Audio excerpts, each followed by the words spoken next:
to have you, Father Sunday Patrick Muke and Father Emmanuel Ihomon in the studio. We are on the verge of another election in the country, and Father Sunday, I want to ask you, how do you suggest that the upcoming elections be conducted? Just like you said, we are yet come to another election period, and every 4 years as it is in this country, we have elections, and these elections will not be different from the last elections of 2015. So we call on everybody to be vigilant, so we call on everybody to participate, dutiful and according to the laws of that given country.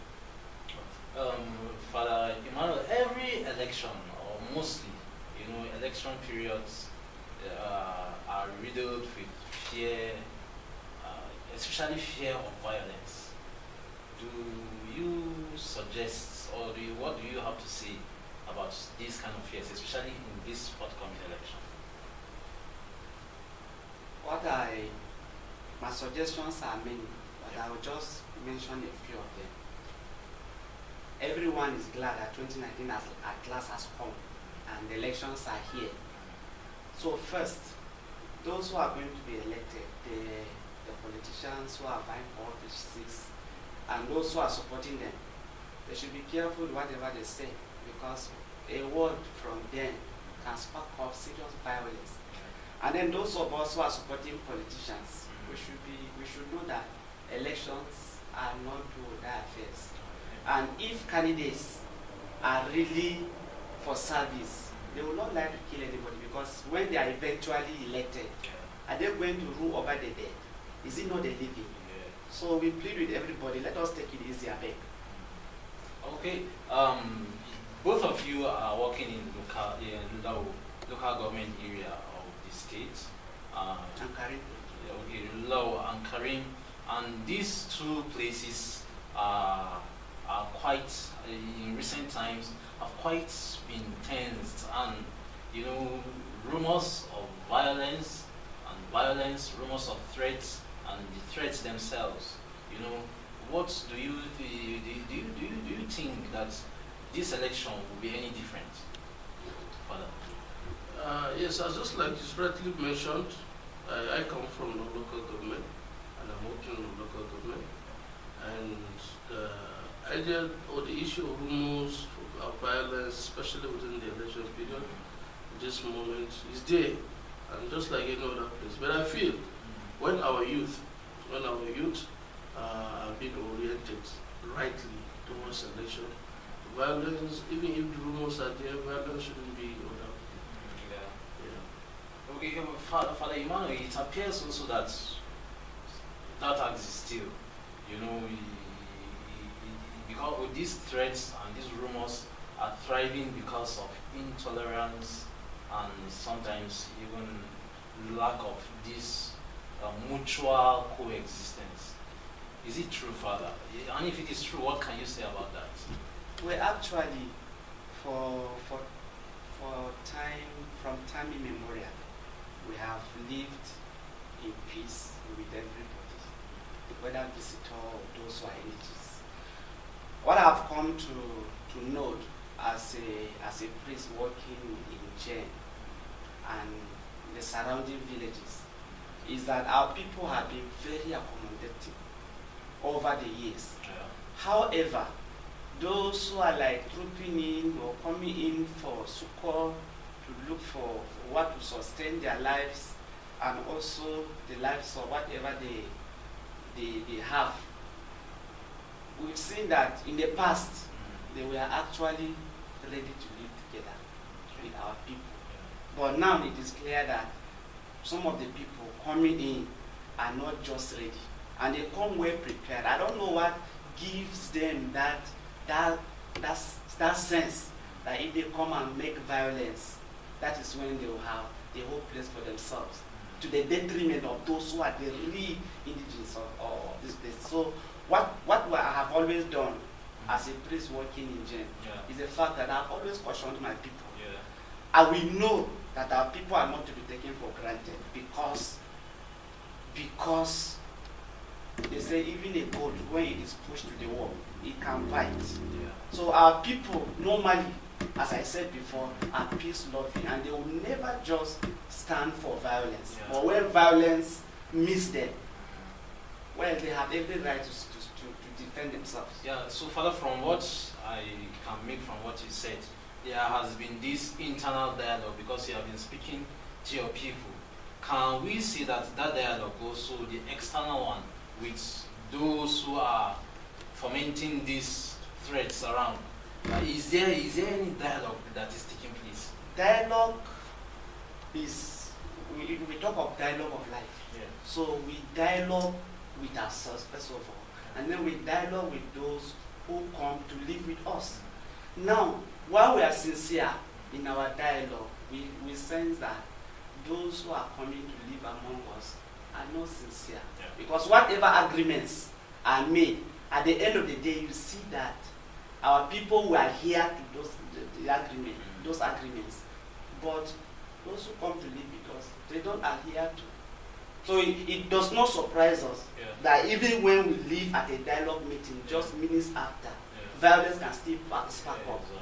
But we are hoping that as we dialogue, government is also doing her bit. And with time, all of us will come to understand ourselves. Thank you, Father Emmanuel. You made mention of government. Father Sunday, what can you say about is the government weighing in a lot about what is happening? Is there any influence of the government in making sure that this dialogue is perfectly attained? Government is trying its best. Just like they do normally say, especially the security agencies, they are on the top of the situations. When the crisis erupts, we have protests of violence in different places. They keep telling us they are on top of the situations. And most times these things happen and they take human lives, properties are destroyed, homeless people are displaced before we see government coming into the situation. Presently, at least, there are some modes of operations that the government has taken in the past 1 year, the last year, and providing security to some places that this crisis has occurred. So we can say the government has tried its own best. They really call on the government to do more. Our people are ready to go back and settle in their places, in their ancestral homes, but the security is not there. Mostly, you'll find the security in the towns, but not in these different interlands, where most of these attackers and these people are marauding around the bushes. Of course, this happens. People are killed on their way to farms. People are killed on their way even to streams. People are killed even when they are going about looking for their daily bread. So the government needs to put more security. And also for some resettlement. Even when people are back now, they don't have anything to eat, people should be able to resettle them, even provide some amenities, social amenities, even the homes, and even some assurance that these things will not repeat itself again. Okay, Father, now, of course, it's not just the Catholic bloc that is in that axis. There is the CAN, the body for Christians, that is also there. And I hear that you were recently appointed the CAN coordinator of local government. Is that so? That's true. So, Father, I want to ask whether CAN in that area is making any efforts also to maintain dialogue and then to restore peace. Yes, on our own part, the Christian body, especially in the local government, I speak for the local government, we have tried our best, especially within these 2 years, where we find ourselves in crisis moments. And when I came into the last tenure, I was actually re-elected. When I came to the last tenure, I came with two points agenda. One, to unify the body of Christ, and also for self-reliance. So we understand that whatever you are doing, whatever task we are doing well, the devil is not happy. You understand? And that is why we have found ourselves in certain moments of crisis like that. But as a body of CAN, we have had moments of dialogue with Muslims, dialogue with even traditional believers, of dialogue with ourselves, the different churches, and we have always cautioned the Christians to be law-abiding and to be peaceful. Recently, we had a service, a combined service, to also pray for the dead and for those who are displaced. And coming up on 26th of this month, January 2018, we're going to have a Thanksgiving service for all what the Lord has been doing for us in the past years. We should be having a service together as the body of Christ, together with our stakeholders. Okay. Yes. Yeah. So Father Emmanuel, can that be said also of Karim Lamido? The efforts of CAN, are they making any efforts to make sure that they nip this problem in the bud? I can say that CAN has never been sleeping. They said that your house can never be on fire and then you go in to sleep. So CAN has been on top of the situation, just as Father has rightly explained.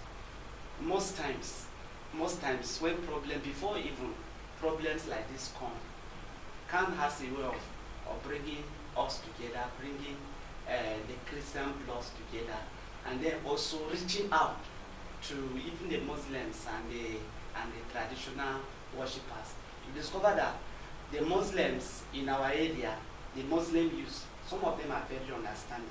Yeah. When CAN calls and they know that it's for the good of the community, they are always there. So there is that synergy between the Christian Association of Nigeria and also the other groups. Okay, thank you very much, Father Emmanuel. They say justice and peace are necessary ingredients for coexistence and even democracy. As a matter of fact, justice and peace are supposed to be dividends of democracy.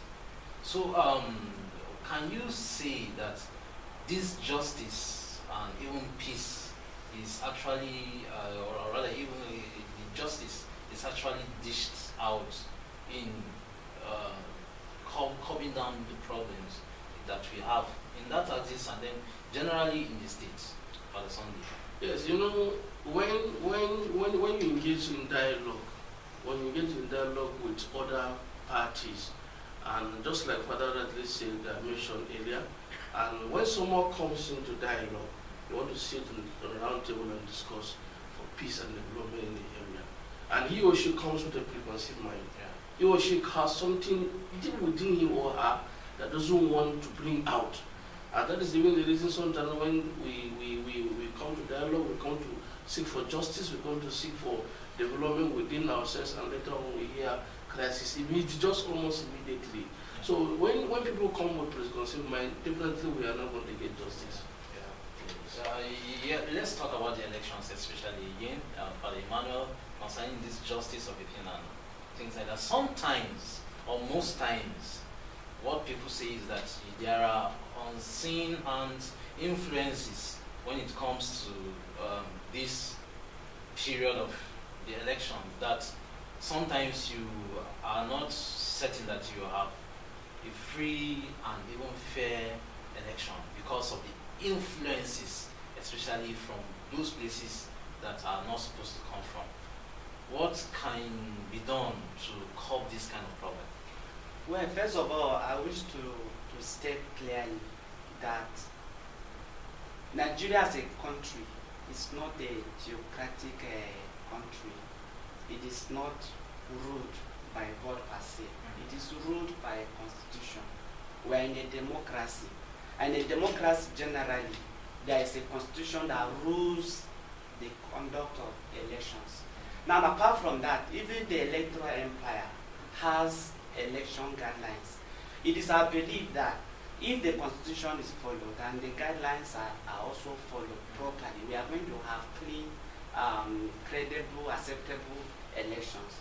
But in a situation where first, INEC, which is the electoral empire, tries to tamper with the guidelines that are there or the processes that are there in the constitution, we are going to have problems. And then apart from INEC, we also have some other elements. Like recently some youths, I don't know from which quarter and who was that employed them. They went around collecting PVCs from our people, and I never got it in time. As soon as I got the information, I had to go to the pulpit and I told my people, look, the coming elections are not do or die affairs. So if the church cannot take position that, okay, this is our candidate, any credible candidate, if the person is going to emerge from a credible process, that is enough. So all those elements who are trying to manipulate the process and also manipulate our people, trying to influence people here, and they are collecting their PVCs, and at times they even, in order to lower people, they give them some stipend, some money, and then people easily give in. So we have been doing our best to ensure that such elements are brought to limelight, and if need be, we can even take the issue forward. Father, has the church, Father Sunday, has the church been doing a lot, or has it been doing anything? When I talk about the church now, I talk about the general Christian body concerning the comportment of our members during this period of elections. Yes, the church, especially in Taraba State, has been doing a lot. Recently, just about 3 days back, we had a Thanksgiving service at the Christian Center in Jalingo, and the chairman of CAN, Reverend Dr. Innocent Solomon, made mention it is a sense of duty we owe to the country and even to the state, that as Christians in the forthcoming election we come out en masse and vote credible leaders. Because when we have credible leaders, we are going to be happy. When we have credible leaders, the church will move. When we have credible leaders, our society will be a better place. So the church is really talking. Yes. So, Father Emmanuel, what generally do you expect of Nigerians in these forthcoming elections? My expectations are many. One among them is that, in Nigerian parlance, they say, soldier come, soldier go. Soldier comes, soldier goes. Barracks remain. Yeah. So what I'm trying to say here is that elections will always come and go. But we Nigerians will always remain. Let us not, because of elections, try to kill ourselves, because after the elections are done, are we going to relocate to Cameroon or to any of the countries? We are still going to remain here. So let us take it easy with ourselves. And then we should also know that in this election, just as Father was explaining, if we sincerely go in and vote credible candidates, those that are going to work for us, it is to our benefit. Recently, I told my people that, look, now elections are coming and everybody is making noise. We are not even thinking of credible people whom we are going to vote in the elections. Let us go out en masse and vote people that after the elections, when they eventually get into office, if our youths are looking for civil defense, they get it. If they are looking for police, they get it. If they want to go to the army, they get it. If they are looking for road safety, these our brothers and sisters who are vying for office should be able to make a way where these our boys and girls can find something doing, so that they don't become a menace, they don't become a problem onto the society. So these are some of my concerns going into the elections from all of us. Father Sunday, they say election, we have come to know, at least from the campaign that we have had since early last year, that PVC and then election is one way that we can maintain or bring back sanity in the country, Nigeria. Is it true? Do you all say for that? Yes, I do. And funnily enough, I'm very happy that in Nigeria now, the use of permanent voters card for elections come to stay. One of the days that we have issues of snatching of ballots. Now, when as youth or as politicians you allow youth to cause mayhem during elections, you are at the losing end. So it's better we use credible ways and processes for election. The permanent voters card idea, and I've just been told recently that the REC in Taraba State, the Resident Electoral Commissioner, has made mention that permanent voters cards are plenty, residing in different local governments. People are yet to collect. So we call on everybody, please go out, receive your permanent voters card, use that. Is the only way for you to vote in this forthcoming election. Okay, so thank you very much, Father Sunday and Father Emmanuel, for coming to chat with us. May God bless you. Thank you. Thank you.